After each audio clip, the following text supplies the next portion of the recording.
স্থলভাগে বাংলাদেশ ভারতের মধ্যে সবচেয়ে বেশি আমদানি রপ্তানি হয় যশোরের বেনাপোল বন্দর দিয়ে। তবে এতদিন জায়গা সংকটের কারণে পণ্যজট ও যানজটের কবলে পড়তেন ব্যবসায়ীরা। এতে ভোগান্তির পাশাপাশি অনেক সময় লোকসান গুনতে হতো তাদের।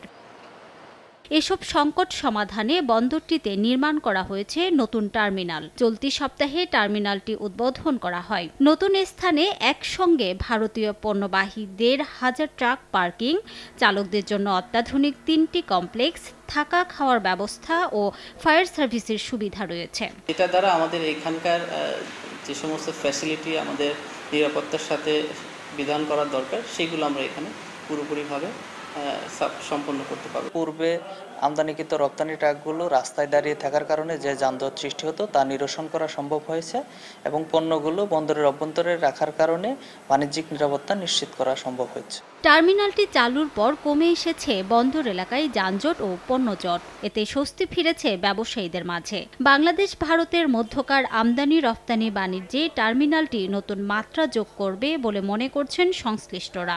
অর্ধেক পাউডারে দ্বিগুণ উজ্জ্বলতা, নতুন রিন অ্যাডভান্সড অর্ধেক পাউডারে দ্বিগুণ উজ্জ্বলতা। আগে গাড়ি ঢুকতে যে বাধার সম্মুখীন হতো, ফ্রিকোয়েন্টলি গাড়ি ঢুকতে পারতো না, একটা লেন দিয়ে তো সম্ভব ছিল না, এই একাধিক লেন দিয়ে ঢুকবে। কার্গো ভেহিকেলটি উদ্বোধনের ফলে এই বেনাপোল বন্দর যে আন্তর্জাতিক একটি স্থল বন্দর সেইটার পরিপূর্ণ রূপ পাবে এবং আমদানি রপ্তানি বৃদ্ধি পাবে, সাথে সাথে রাজস্ব আহরণ বেড়ে যাবে। বেনাপোল স্থলবন্দরে নতুন কার্গো হেভিকাল টার্মিনাল নির্মাণে ব্যয় হয়েছে ৩২৯ কোটি টাকা। সময় সংবাদ, বেনাপোল।